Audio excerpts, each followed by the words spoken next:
going on, everybody? It's your buddy, it's your pal Spaz Phoenix, the YWC Reality Check, here with another edition of your new favorite weekend tradition. It's time to talk about a little TNA and AAA. Now, a lot of stuff going on both shows. TNA is just coming off of No Surrender. AAA is building towards Rey de Reyes, which looks like a fun show. Even though AAA has a little bit of I want to say a communication issue when it comes to the English-speaking audience, and I don't mean literally a translation issue, but we'll get there when we get there. TNA, coming off the back of No Surrender, has a lot of stories going on, and it's all little bullet pointy stuff. And again, I'm gonna be in danger of saying this quite a bit, but it is just moving pieces around the board to let us know what's happening next. But the board is interesting, and most of the pieces are going where I'd like them to go. So it is what it is. So point by point, let's just go over some of the things that happened on TNA this week. Long story short, Indy Hartwell defeated Heather by Elegance in our opening contest. Now, Heather by Elegance was escorted to the ring by literally everybody. M by Elegance was there. Ash by Elegance was on commentary. The personal concierge and Mr. Elegance were out there on the outside, and Indy Hartwell is out there by herself. Now, I don't know whether her partnership with Xia Brookside is going to still be a thing, because Xia Brookside and Lei Ying Lee are a tag team, but Lei Ying Lee is the current women's knockout champion. So if the three of them are going to form a bit of a unit, and the new tag team in that unit is going to be Indy and Xia, that's fine, because I don't quite know what they do with Indy Hartwell otherwise. They have her on there. She's popular. The crowd loves her. They feature her prominently. But I don't know what her role is, because she's not going for the Knockouts title right now. There's no other title for them to go for. I think at this point, you might be able to squeeze a a women's division mid-card championship there, but I don't want to push it, because, you know, no belts. Belts are bad. Belts are bad. Belts are bad. So if this was her one-on-one match with the Elegance brand to continue their push, their focus towards the tag team titles, or because Ash by Elegance is going to come back for Lei Ying Lee and try to come back for that women's world title, we'll see where it goes. But the bigger point here is this was just, it was a match for a match's sake. Heather by Elegance is great, or what's her name? Heather Reckless was her name before she joined the Elegance brand. But it was really, the purpose of this really was to get Ash by Elegance out there on commentary calling out Mickie James, and we're going to see them face to face next week. So apparently that's going to be a thing. Apparently Mickie James wasn't just a one-off. Also, worth mentioning, I'm recording this Sunday morning. Sunday night, tonight, by the time you guys have seen this, it will have already happened. I'm going to Destiny World Wrestling's Carnage show here in Mississauga, Ontario, and the personal concierge, aka George Iceman, used to run Destiny. He has promised to come and return to Destiny tonight with an elegant announcement. So I'm pretty sure we're getting something with the Elegance brand at whatever the next Destiny show is, which is kind of cool. Ash by Elegance having a side feud with Mickie James is interesting. I want to see where it goes. I don't know where it's going to go. Mickie James coming back for one more match, and that match being against Ash by Elegance wouldn't hurt my feelings. If it's a one-off, and then Mickie James goes off into the sunset, and then just the three ladies from Ash by Elegance and M by Elegance and Heather by Elegance taking on Lei Ying Lee and Xia Brookside and Indy Hartwell as a big women's trios match going towards the next pay-per-view, that's also fine. There's a lot of really good talent in there. You got Mr. Elegance out there, you know, looking like Jungle Boy if he was in shape. And George Iceman, I'm a little bit biased. The guy, I've gotten a chance to talk to the guy. I've gotten a chance to sit at wrestling shows and like shoot the shit about wrestling with the guy. And he's the nicest guy in the world to play the slimiest heel on TV. And I've told him that, and we had a bit of a chuckle about it. But nice opening segment. The match wasn't anything to write home about. The match was some time filler so that on commentary, Ash could call out Mickie James, and we'll see where it goes from there. The Steve Maclin story continues. So, shout out to Ringsider Anthony, who was super bummed because he thought Steve Maclin was done with the company. He's clearly not. He wants in the building. He's got something to say. He wants a microphone. He wants to get something off his chest. And the person that's going to do that for him is Tom Hannafin, the commentator. I don't know. Tom Hannafin's out there talking to him like a buddy, like, hey man, I've known you for a long time. What do you think you're doing? What do you think you're going to accomplish with this. Like, he's like, just, you know, go see what you can do. Go see what you can do. You got stroke around here. You can get me a microphone. You can get me some time in there. And it's like, if you want to follow the kayfabe of this, imagine somebody who doesn't work there, which is in kayfabe, what Steve Maclin is right now. Imagine a random fan goes and stalks Tom Hannafin in the parking lot and says, I got something to say. Go talk to your bosses at TNA and tell them I want a microphone and I want some ring time. It's interesting. It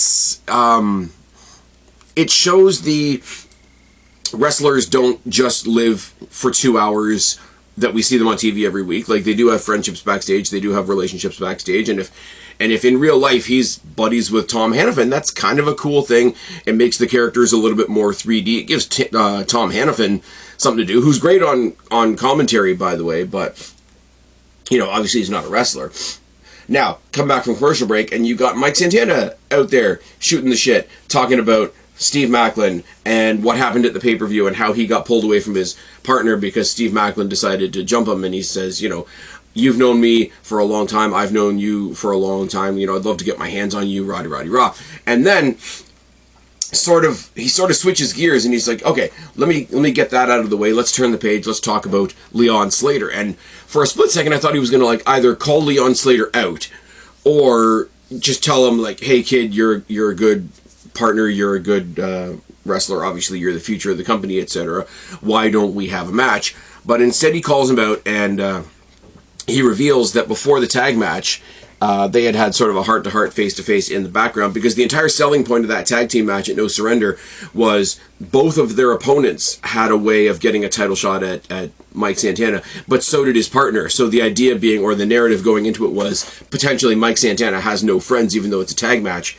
And he looked Leon Slater in the eye and said, hey, can I trust you? Will you have my back? And you said yes, and you did have my back. I didn't get a chance to have your back. I wasn't a good partner to you because of what happened with Maclin. Very much a mutual respect, like champion to champion type of conversation that gets broken up by the Nemeth brothers. The Nemeth brothers come out and cause them all kinds of shit. And Leon Slater and Santana basically, long story short, they challenged them to a tag team match, which I think is happening next week. But this constant respect thing that's going on between Steve Maclin and Leon Slater, Santana putting over Leon as they challenge the Nemeths to a match, because Leon Slater pinned Nick Nemeth. And let's not forget that Nick Nemeth was a huge deal when Nick Nemeth, formerly Dolph Ziggler, showed up in TNA. Like, people don't want to admit that, because, like, there's a lot of people out there that have a really, really weird and I'm pretty sure unfounded dislike for Dolph Ziggler, even though the guy's great and he makes everybody he works with look great, and he's a Miz in the sense of he's willing to fall on his face if that's what the situation requires at the time, and not all wrestlers do that. So I think at the very beginning of the upswing of TNA, a lot of that credit can go to Dolph Ziggler, Nick Nemeth, etc., and Leon Slater being the X Division champion, who does still have in his back pocket that option C that he can pull out on Santana if and when he chooses to. I don't think it's even necessarily going to be a heel turn per se, but it's like, okay, I left you high and dry, and yeah, Moose came and helped you out with the rest of the system, but you still pinned a former TNA world champion. You are a future champion. You are the future of this company, etc. I think the Nemeths are going to go out there and be punching bags for these guys, and the champions are going to win, but that's another story for another day. Speaking of champions, the Vindication Tour of Trey Miguel continues. TNA continues to be the fuck cancel culture company. Love to see it. Trey had his contractually obligated rematch with Stax. He won. The match was a lot of fun. I would almost, okay, other than the initial vindication, the initial, like, and new of it, and the initial fact that, No Surrender was a pay-per-view, take those elements aside, I honestly want to say that I think this second match between them was better. Stax is incredibly underrated as well. Stax is another one that's got that Miz value of, I'm going to go out there and be an absolute prick. I'm going to look at my hot wife right out of the Miz handbook. But he's another one that's willing to be the bad guy, be the guy that everybody wants to see get punched in the face, and then get himself punched in the face, because that's the ultimate goal of everything. Trey Miguel is a superstar. Trey Miguel is the biggest dropped ball I can think of in 2026 so far by another company. But it is entirely what it is. And this is, leading into this week and the whole, I'm not an MMA person, but the return fight of Gina Carano and Ronda Rousey, hosted by Jake Paul in the Intuit Dome. Jake and I talked all about it in the last episode of The State of Wrestling, but it's just, I don't want to say we are living in a society, pull a George Costanza, but we as a society are very slowly pulling into a fuck cancel culture era, and I like it. And at the front of that is somebody like Trey Miguel, who shouldn't have been canceled in the first place. Let's be real for a second. Trey Miguel, not only being a superstar, not only being embraced by his home company, not only kayfabe-wise a champion, and a champion that got to bring that title back home from the evil, villainous heel guy from another company, but he's also personalized the belt.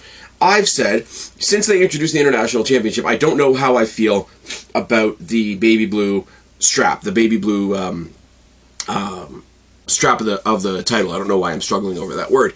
Now, my judgment veers slightly when we're talking about individual belts customized for individual people.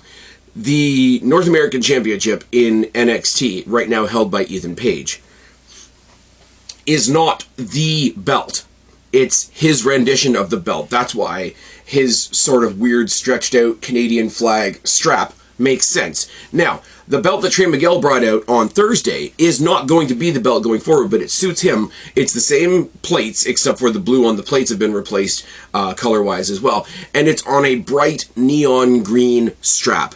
It fits with his wrestling gear, it fits with his entrance, it fits with his iconography, and it looks, in the context of right now, this is Trey Miguel's belt, it looks fantastic. If somebody else wins it from him and they don't change it back, then yes, it becomes another story. It becomes the John Cena spinner belt that everybody else had to carry, and I'm not advocating for that whatsoever. But for what he has right now, to symbolize, not only did we bring you back, not only are we trusting you with this title, which itself is still very new and still needs to be established, and we're putting it on you because we think you can establish it.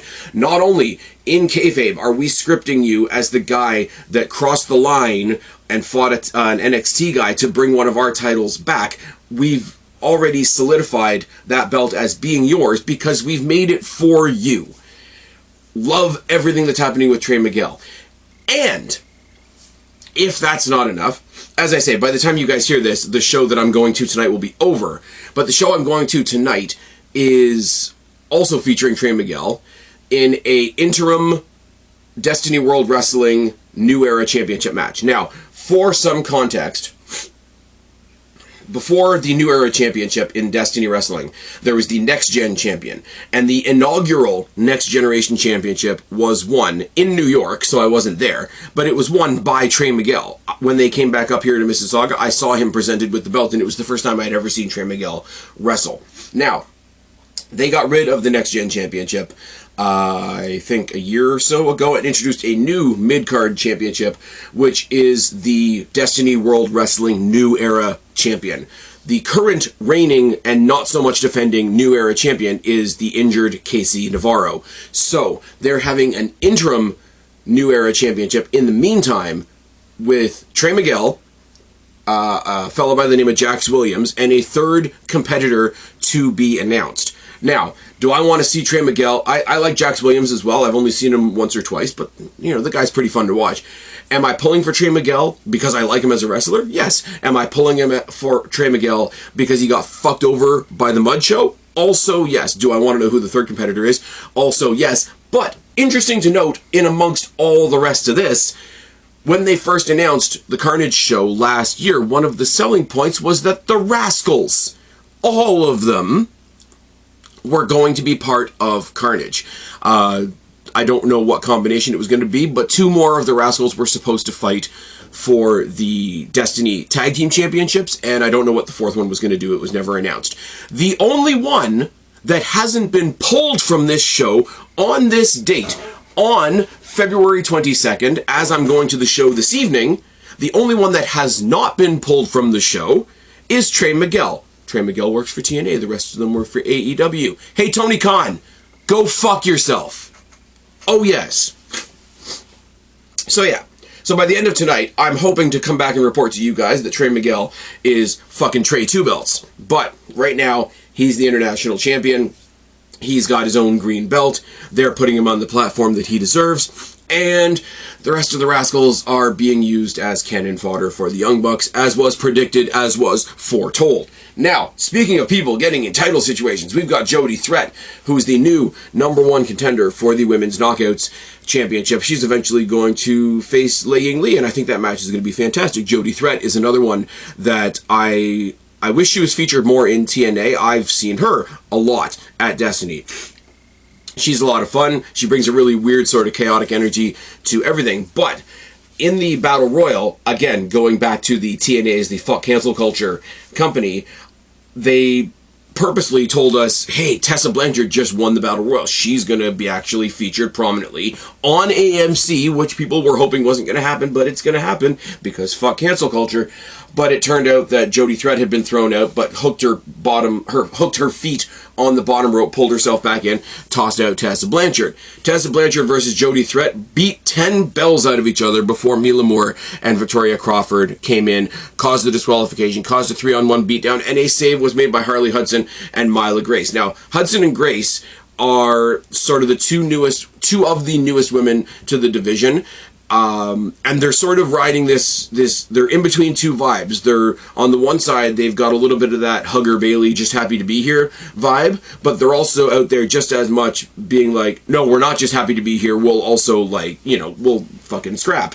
So, in the immediate future, you're going to get Jody and her friends versus Tessa and her friends in some sort of 6-woman tag, and it's going to be a lot of fun, but Jody Threat and Tessa Blanchard, as I say, beating the shit out of each other. Now, if Tessa Blanchard manages somehow, because we have a heel authority figure right now in Daria Ray, and I have to say it because I think it's really, really funny, even though I like Sonya Deville, if you get nausea, heartburn, indigestion, upset stomach, Daria Ray, I'm pretty sure that she's going to come in there.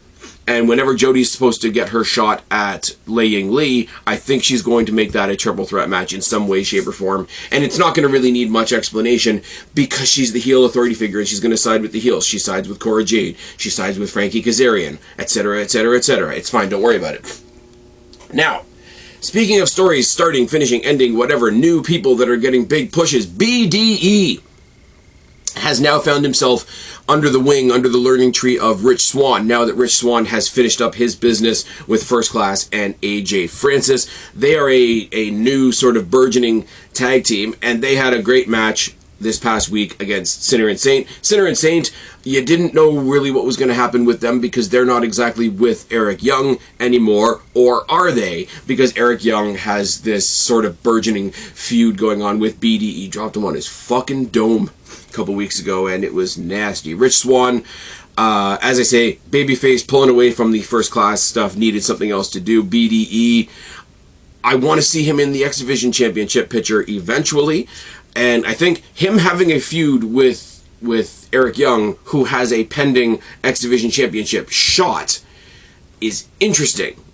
I think you're gonna get the belt put on Eric Young for a hot second just so that BDE can win it, because Leon Slater is very clearly getting it up into that upper echelon of the TNA World Champions. So whether he gets fucked out of the title ahead of time, whether he loses upwards, or whether he cashes in option C, he's not going to be the X Division Champion for long. He's going to be up there with your Kazas and your Nick Nemeths and your Mike Santanas and your Mooses, etc. So either he cashes in option C, in which case they're going to have to crown a new X Division champion, in which case Eric Young's going to say, well, I had the briefcase, I should just be the champion now, which is going to be stupid, but it'll be a cool heel thing to do. BDE will come out and be the one to say, like, hey, I should be out here, I should be doing this. Somebody said to me the other day that BDE is TNA's version of Logan Paul.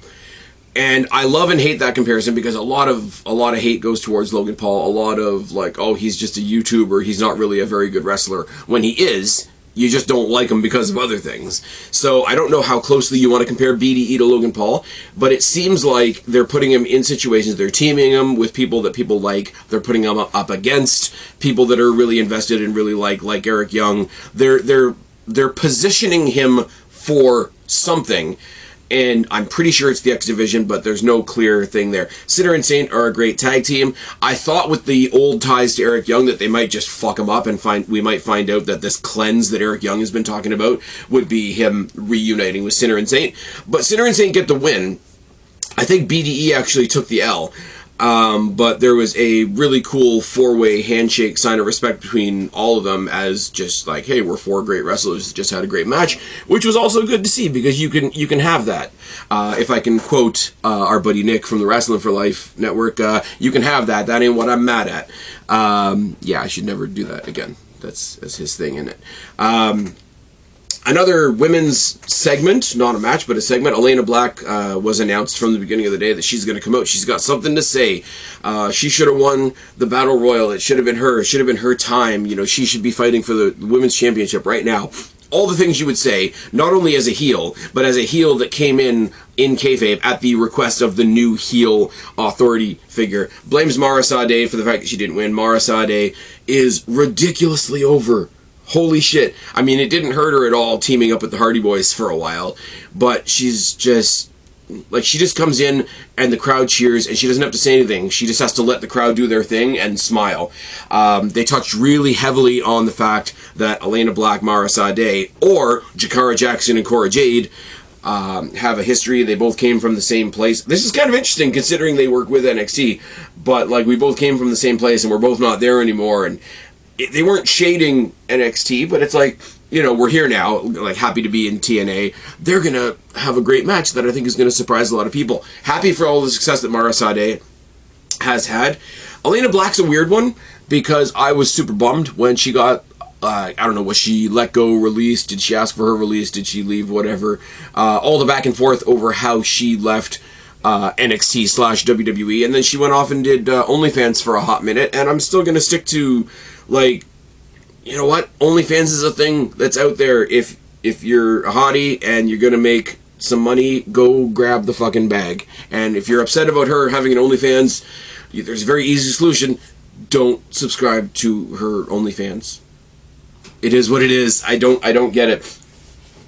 I get the hypocrisy around it because there's people out there that are like, oh, you know, sex work is real work, which is true, but then they still dump on the customers of said work. So there's that constant social hypocrisy that's out there. But as far as an individual, if you left NXT because it wasn't your bag, it wasn't what you expected, it wasn't what you expected to get from it, and hey, there's enough people out there that think you're a fucking smoke show and are gonna pay to see your asshole, cool, fine, whatever. I don't get people that get so twisted up.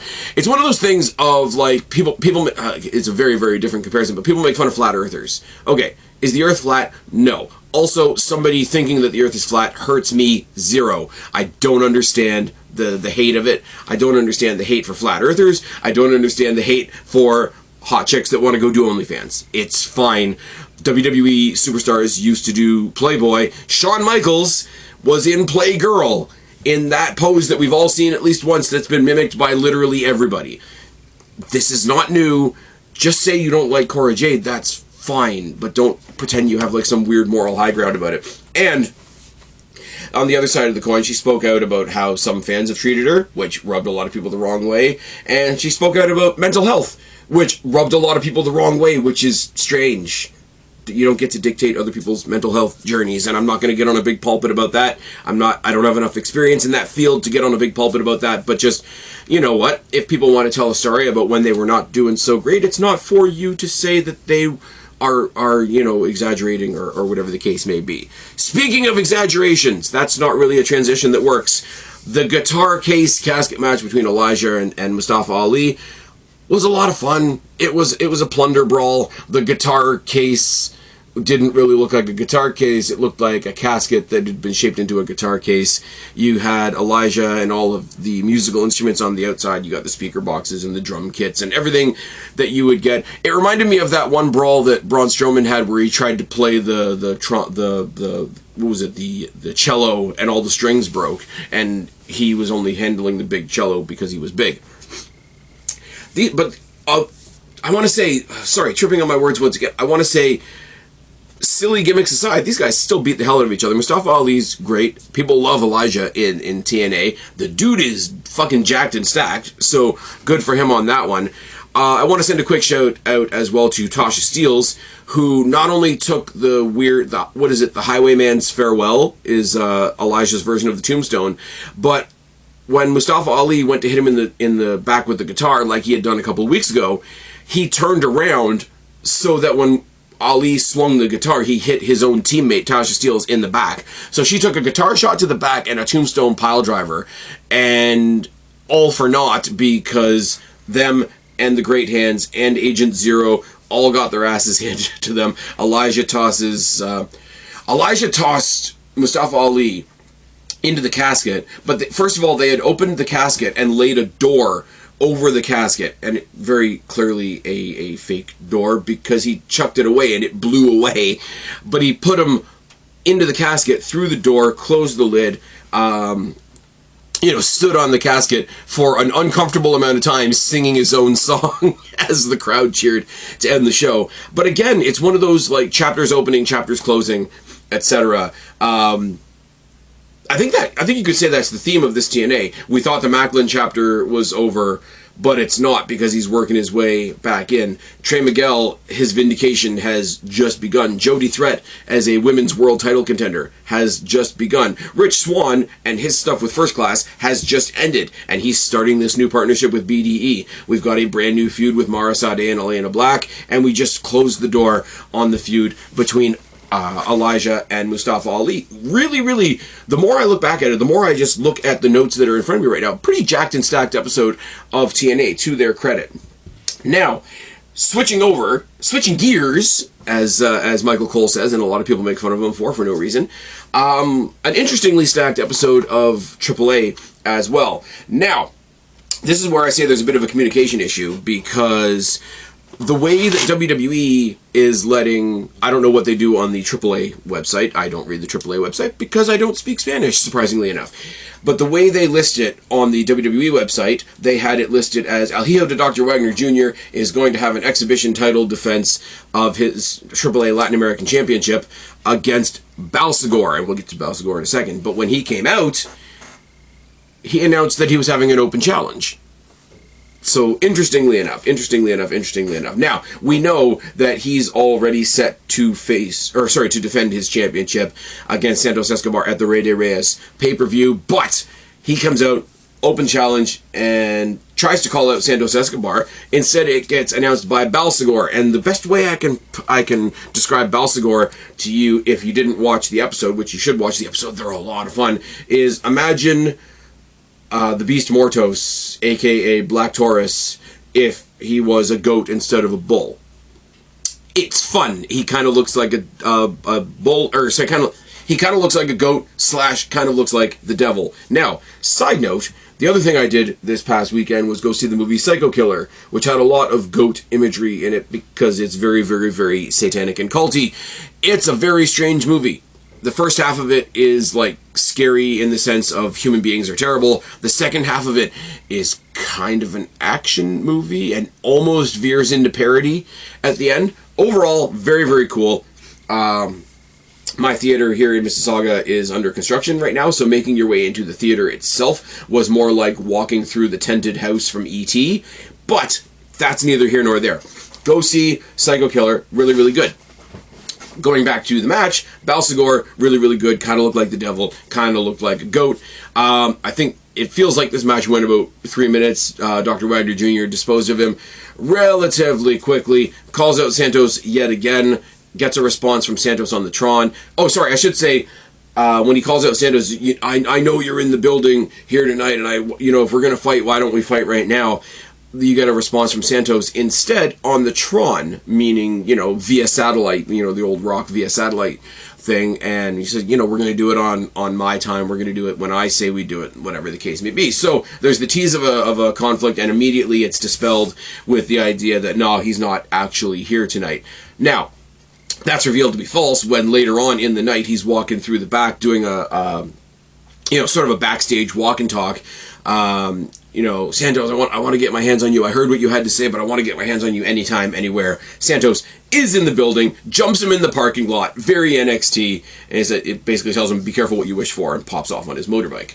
Now, it's listed as happening at Rey Reyes, but the way they keep talking about it is like, we don't know when it's going to happen. It'll happen when I say it happens, blah, blah, blah. They did confirm, however, that the Viking Raiders versus the Pagano and Psycho Clown will happen at Rey Reyes, even though they acknowledged that there's a mystery.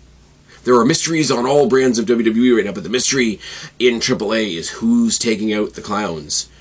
Shout out to my buddy Jake. We know Jake loves the clowns. Now, another match, again, that I thought was happening at the Rey Reyes pay-per-view, and might still be happening at the Rey Reyes pay-per-view, is the AAA Cruiserweight Championship match between Laredo Kid and #1 contender TJP. Hell of a match. Really like seeing TJP on my television screen, once again, even though YouTube's not really a TV. TJP at one point goes for a roll-up with his hand on the ropes for leverage. The referee counts it. A couple more reversals later, Laredo Kid gets a pin with a handful of tights and TJP's hand on the rope, but the referee doesn't see it. So you've got the very interesting scenario of somebody got screwed in this match, and it was the heel. Not the best look for Laredo Kid, I'm not going to lie, but you always love a heel that's bitching, that has a thread of truth to it, so he's going to have that going forward. There was a post-match beatdown by TJP, rightfully so. So he's the bad guy, he's the dickhead. I said it the other week, he's sort of presenting himself as work rate Miz.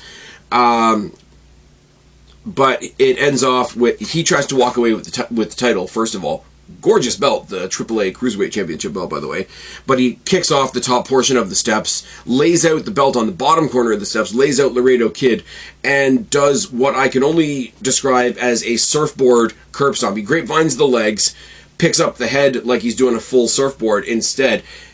Kicks his head down onto the belt that's sitting on the steps. So it's like twice as much metal makes it hurt twice as much. I don't know. Weird wrestling logic. It is what it is. Clearly they're going to run this back. Hopefully they do run it back on the pay-per-view. Maybe there'll be a bigger crowd. Maybe it'll be presented a little bit better. I was really hoping to come up here today, much like I did with Trey Miguel. This is nothing against Laredo Kid, by the way. I remember how much I liked TJP back in the day when WWE had sort of the Cruiserweight Classic and then the sort of like a burgeoning Cruiserweight division before they moved the entire Cruiserweight division to NXT. And I remember really liking TJP.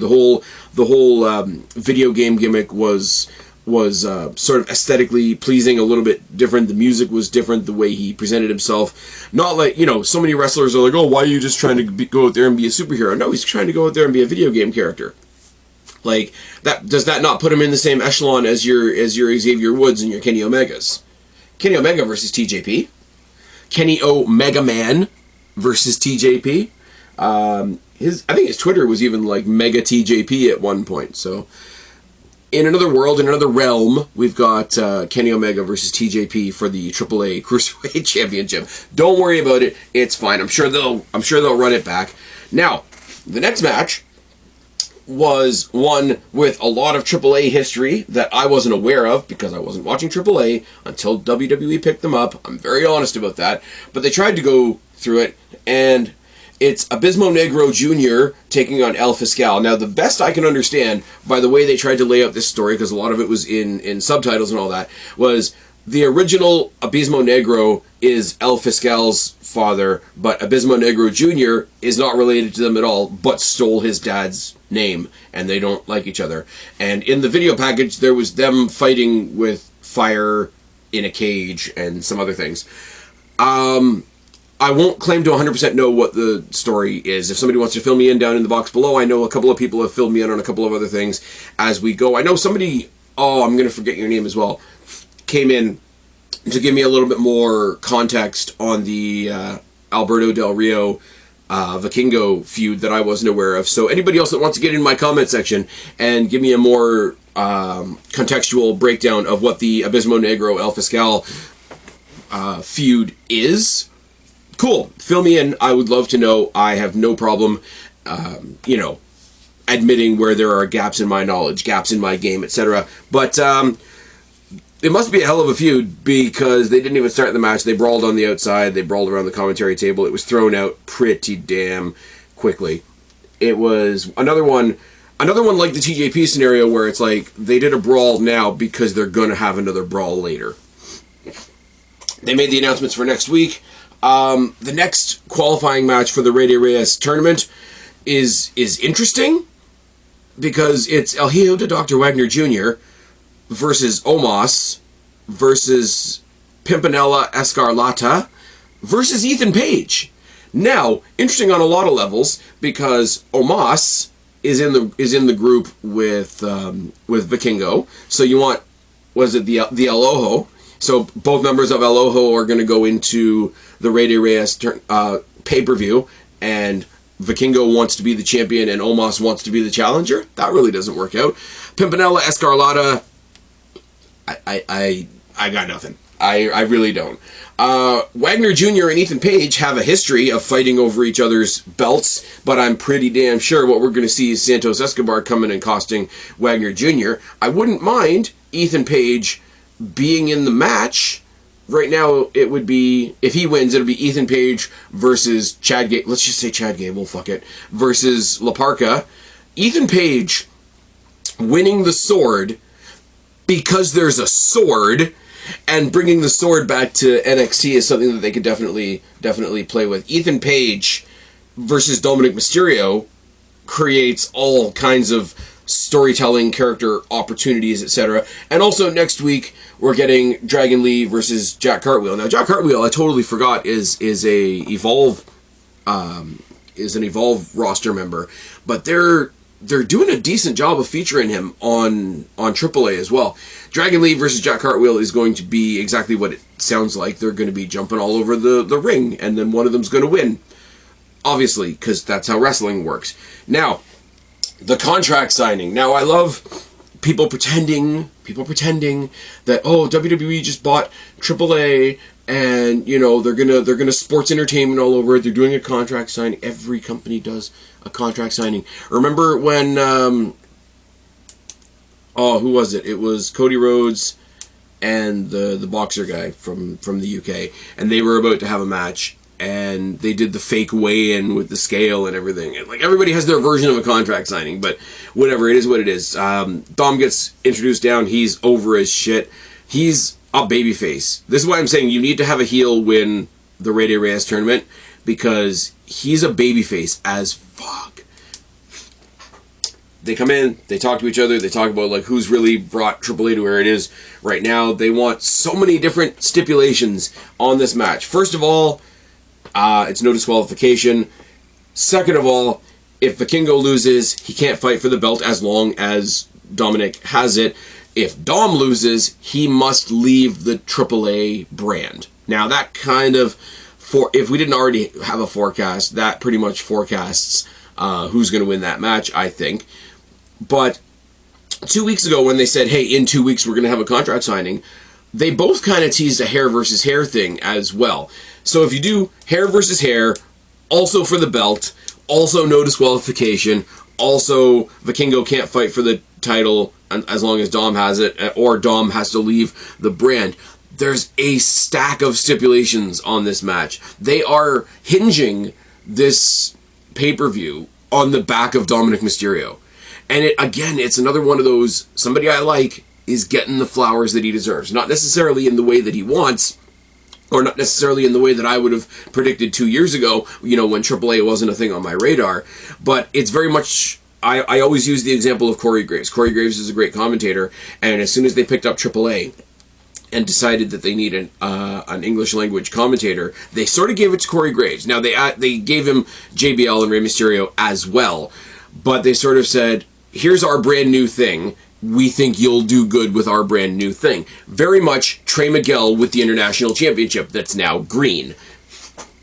But, so yeah, it's no disqualification.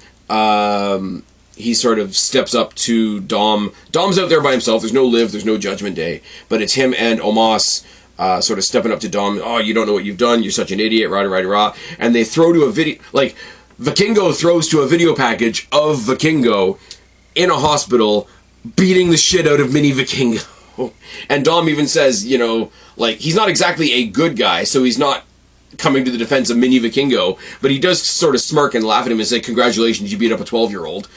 It's fine. There's about to be a double team, and El Grande Americano, who's over as hell in Mexico, for all those people that are like, oh my god, it's such a culturally insincere gimmick and insensitive and rah-rah.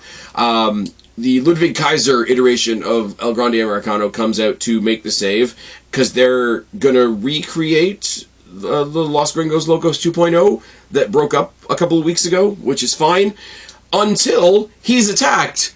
El Grande Americano is attacked by El Grande Americano. Dominic Mysterio once again puts his hands up and walks away. So you beat up Mini Vikingo? Cool. The Grande beat up the Grande? Cool. I'm just going to walk away. Now, what I love about this is Dom's the face, so when he goes and looks for backup, the crowd will be behind him as opposed to against him, because you're going up against Vikingo, who's great, by the way. Him versus Vikingo is going to be a good match. Fine. You've got all these extra stipulations standing over your head. Plus you've got Dorian and Omos on the outside. Now Dorian's not going to do much. He's a manager. Omos is a house. So when Dominic Mysterio shows up there with probably the girls, but also Finn Balor and JD McDonough behind him, it's not going to be seen as a heel move. It's going to be seen as Judgment Day led by Dominic Mysterio, which is a very interesting point, coming in as the swooping, conquering force. Kind of like, I'm a little bit warm, my drink's a little bit warm, can somebody please cool down my drink? Oh, what's that? Yeah, you can put that in my drink. It's fine, don't worry about it. Judgment Day are going to be received as, like, incredible baby faces if they come in and help make sure Dom retains his title. Because now that they put the stipulation on it that Dominic Mysterio can't appear in AAA, they want Dominic Mysterio showing up in AAA. I'm just putting it out there. But a lot of extra moving parts put onto that world title match. The Radio Reyes tournament itself continues. Abismo Negro and El Fiscal is a feud that I clearly need to learn more about. Laredo Kid's going to get his rematch. Dr. Wagner Jr. is going to go on to the pay-per-view. And at some point, his match with Santos Escobar will be confirmed. We opened and closed a lot of different books on TNA on a very stacked episode of Impact.